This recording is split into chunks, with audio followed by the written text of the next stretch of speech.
Shalom, Bapak Ibu dan saudara-saudara yang dikasihi Tuhan Yesus. Kembali kami menyapa Anda melalui firman Tuhan dalam channel YouTube Distrik 2 Silindung. Sebelum kita mendengar firman Tuhan, mari kita bersatu dalam doa.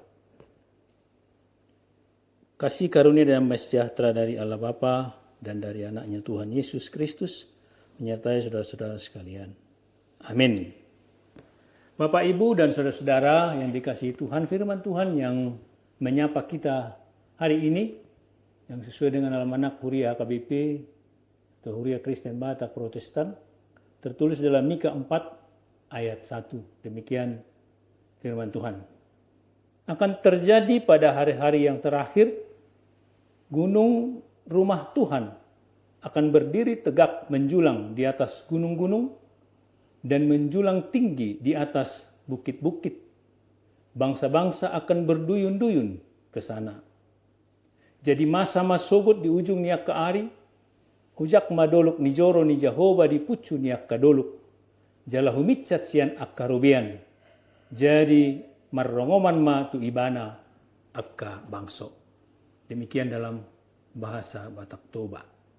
Bapak, Ibu, dan saudara-saudara, pada zaman Nabi Mika, bangsa Israel sedang mengalami kemerosotan rohani, ketidakadilan, penyembahan berhala, dan penyalahgunaan kekuasaan terjadi di mana-mana. Di tengah-tengah situasi yang suram itu, Tuhan memberikan pengharapan melalui nubuat tentang masa depan yang mulia. Mika melihat suatu hari ketika rumah Tuhan menjadi pusat perhatian seluruh bangsa. Itulah yang terjadi di tengah-tengah umat itu. Nah, melalui firman Tuhan ini ada 3 hal yang menjadi renungan kita bersama untuk kita laksanakan dalam kehidupan sehari-hari dan menjadi pedoman kita. Yang pertama, Tuhan tetap memiliki rencana yang luar biasa dan mulia.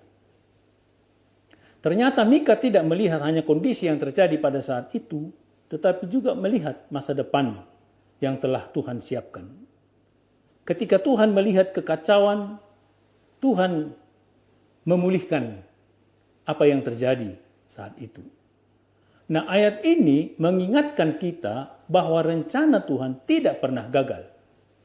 Apapun keadaan yang sedang kita hadapi, ketika keadaan kita terlihat kacau, ketika keadaan sekitar kita terlihat tidak baik-baik saja, ketika keadaan kita berjalan kepada jalan yang akan menyesatkan, Tuhan mengingatkan bahwa sejarah tidak berjalan tanpa arah. Bahwa sejarah tetap berjalan dalam pemulihan kuasa Tuhan. Nah, Mika melihat sebuah masa ketika kemuliaan Tuhan akan dinyatakan dan semua bangsa akan datang kepadanya. Ini mengajarkan kepada kita bahwa walaupun situasi yang sulit yang kita hadapi saat ini, itu bukanlah akhir dari cerita. Tuhan tetap bekerja menggenapi tujuannya. Tuhan tetap bekerja menuju tujuannya yang baik.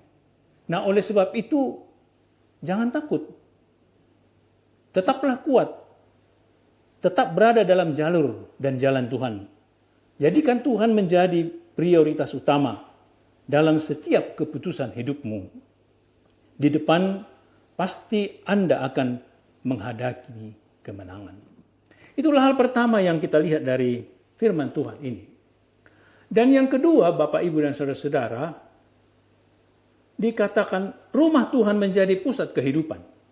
Nah, tadi kita membaca dalam ayat tersebut, gunung rumah Tuhan akan berdiri tegak.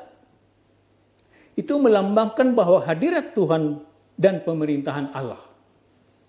Nah, gunung itu ditinggikan di atas gunung-gunung lain, menunjukkan bahwa Tuhan harus menempati posisi tertinggi dalam hidup manusia. Nah, apa maksudnya, saudara-saudara? Banyak hal bersaing untuk mendapatkan perhatian kita. Misalnya pekerjaan, harta, popularitas, dan ambisi pribadi dan lain sebagainya. Walaupun semua hal tersebut dalam kehidupan kita sehari-hari dapat menarik perhatian kita, tetapi Tuhan menginginkan kita agar hal tersebut tidak sepenuhnya menyita perhatian kita. Tidak menyebabkan kita hanya terpaku untuk meraih itu saja.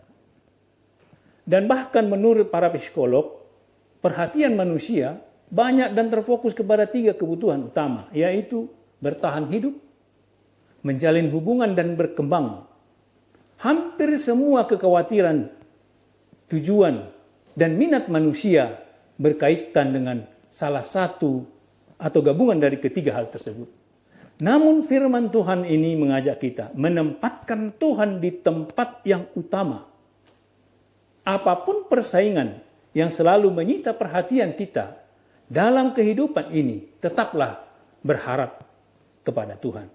Sekalipun keadaan tampak sulit, sekalipun keadaan mungkin belum menguntungkan saudara-saudara, tetapi tetaplah berharap kepada Tuhan.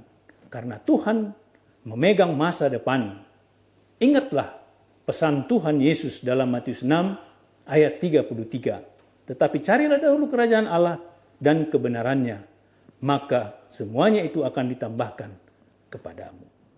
Dan hal yang ketiga yang mau kita renungkan dari firman Tuhan ini adalah dikatakan bangsa-bangsa datang atau berduyun-duyun kepada Tuhan.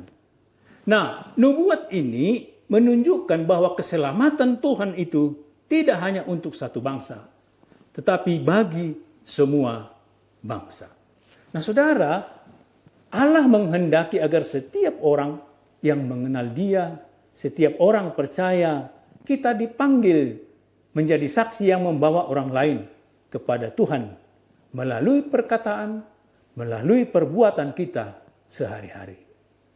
Biarlah kita menjadi terang, biarlah kita menjadi kesaksian bagi orang-orang di sekitar kita, agar mereka juga dapat mengenal Tuhan dan mereka percaya kepada Tuhan, Juru Selamat kita.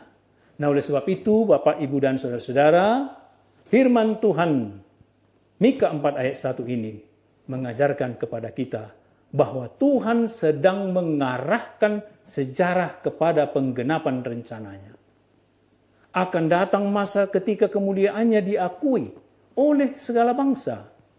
Sementara menantikan penggenapan itu, marilah kita hidup dengan iman, menjunjung tinggi Tuhan dalam hidup kita, dan mengajak orang lain untuk datang kepada Tuhan.